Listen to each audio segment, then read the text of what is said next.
Hey, how are you guys? How you doing? I'm gonna hold on. Let me turn this around and see if you can see me and I can see you. Hey, so did a lot of work last night. I stayed up late and did more work, and then I'm up now here Tuesday and doing little stuff. I had a couple errands I had to run, and then I'm starting up right now. Now I have this one box that looks pretty good for what we're gonna do, and what we're gonna do is these cars. So we're going to open up this case. These are the empty boxes that go to some of these cars. We might need more boxes. Some of these cars didn't come with boxes. And so this is a video for you car fans out there. That's what this is. This is a car video. We're just going to spend probably the next half hour looking at these cars and putting them away. It's not the quickest way to do this, but I've been thinking about how I'm going to make these videos. I'm not going to be able to show all of the packing procedure, obviously. Like, I've done a ton of packing last night and some already this morning. Um, so, but what I am doing is packing boxes and expecting and thinking as I'm packing them that it's gonna be a video when we unpack them.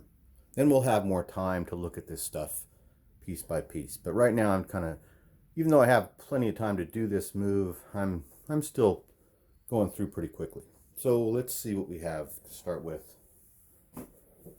This says Dom's Buick Grand National. I can see it already. It's over here. We should move this box. Okay, let's see. Here's the Buick Grand National. It's a nice car. These are all 1/24th or 1/25th scale die-cast cars.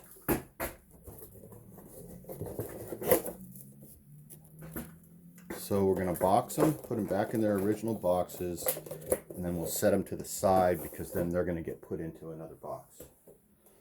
65 Chevy El Camino. You guys see the El Camino? Oh, it's down there.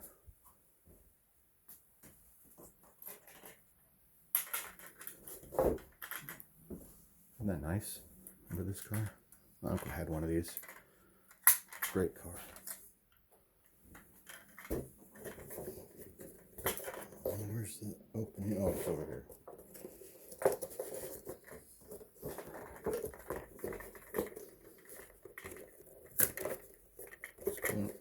Oh no. I like to keep these functional. I don't want to rip anything. The reason why I like to keep these functional is because I have so many toys that dust is an issue. So when dust is an issue, these boxes, the original packaging that the cars come in, that's why it's so important to keep them. I don't keep them because I'm like trying to, like, I'm gonna resell them or thinking that it's gonna make them more valuable or something like that. I keep them. I keep the original packaging to store the toys back inside of. I think plenty of other people do this, even though I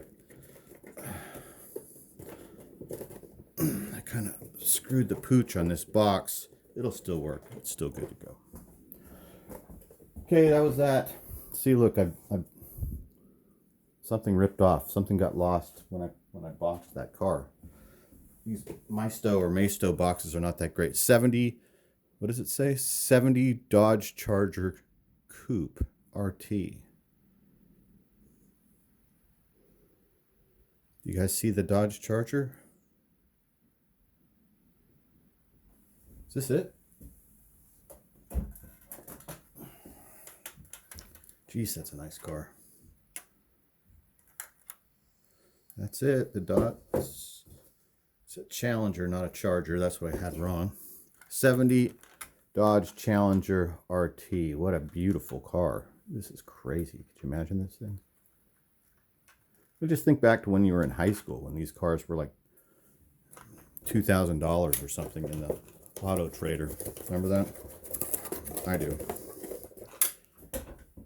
I remember a buddy of mine bought a Mach 1 Mustang for $5,000 cash out of the Auto Trader.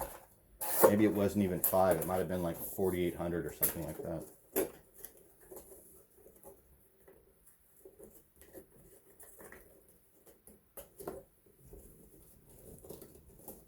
These Maisto boxes, they want you to keep the cars out of them.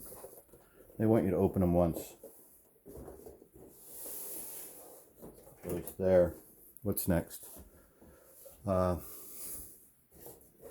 65 Pontiac GTO. I think I already see it. Right. Little GTO, you're really looking good. 4 barrels and a 5-speed, something like that, and a 389. Listen to him, pack it up, box it up, moving out. GTO. Wah wah wah wah wah wah wah. Okay, we got the GTO. Another Fast and Furious car finally. It's a 77 Firebird. I think it's right there in the center, isn't it?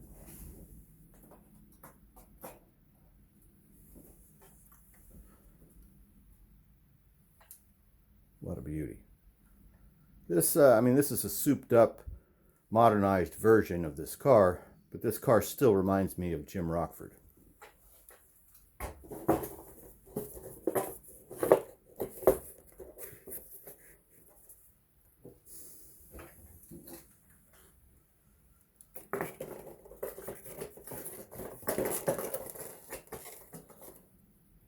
Wait, is this the right Firebird?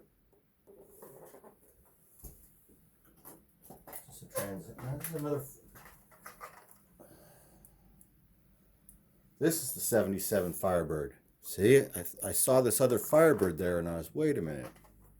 That's the 77. This is not the right car for this box.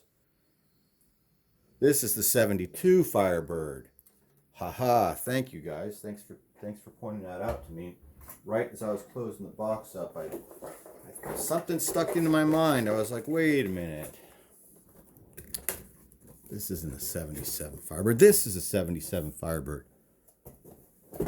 72. Buick Riviera 65 Grand Sport. I can see it over there, and that's a beautiful car. It's one of my favorite cars. Look at this little trick I do. You know that? I don't even touch any of the paint. Don't smudge anything. I never touch these windshields. I don't even want one fingerprint on them. Okay, that's the 65 Buick Riviera Grand Sport. This is just a beautiful car. Let's look at that Buick Riviera again real quick. The one that I said I like so much. Look, it has steering that works.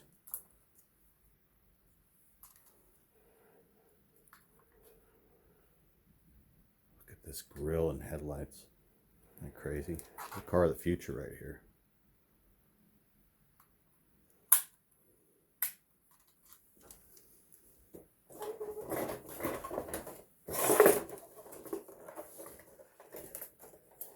Boy, another shitty box.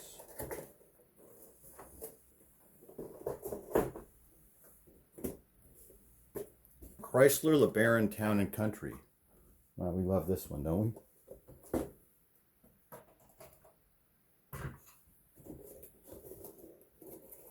Wah wah wah wah wah wah wah wah wah wah wah wah wah wah wah. Look at that beautiful Chrysler LeBaron. This reminds me of the Griswolds, right? This looks like the car that they modified and turned into whatever that made up car was that was in National Lampoon's Vacation. What was it called? It was a Continental Cruiser or something like that. It had I don't know what it was called. The name of the Clark Griswold's car. Okay, I'm going to move. I can see that the next thing coming up is a Franklin Mint car, and I'm pretty sure it's this convertible Cadillac. I just know this because this is the only one of these Franklin Mint type cars that I have. It's very troublesome packaging. They're like, oh, this is a really valuable car. You're going to love to add this to your collection. It comes with this thing, this styrofoam. all messy in here. So I think it goes like this, and then it goes like this. Why is this paper here? Let's get rid of that paper. It's doing nothing. Okay, that's the caddy. What year is this? Does it even say? What does it say? I don't know what it was. This is like a 52 or something. 53. It's a 53 Cadillac Eldorado convertible. Only 2 more cars left. And then the rest of these cars, we're going to have to look for their packaging. And then a couple of them don't even have packaging. This is this 1970 Nova SS. I can see it. It's green. It's right there in the center.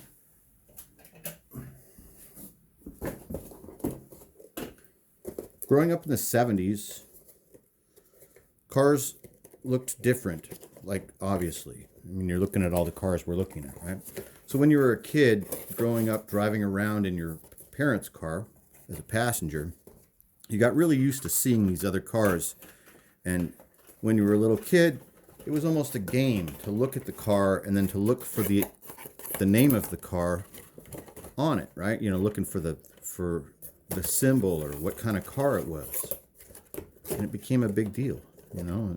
So you got used to knowing what all these cars were. And then I grew up in Monterey, and so I saw a lot of exotic cars growing up. So I can remember really, there used to be a Citroen drivers in my neighborhood. We're looking for a 66 Chevelle SS. Is that it? That in the bottom left? So I got used to seeing cars like Citroens and Alfa Romeos, Lotus Europas, stuff like that that are not your normal cars, but I got used to seeing them and I identified them and got to where I knew what most of these cars were just by sight. It's kind of like I said, like a little game. This is a 66 Chevy Chevelle SS. There she is. Very, very common car in the early 1970s, late 1960s. These were everywhere. It was like an entry-level automobile, is what that was.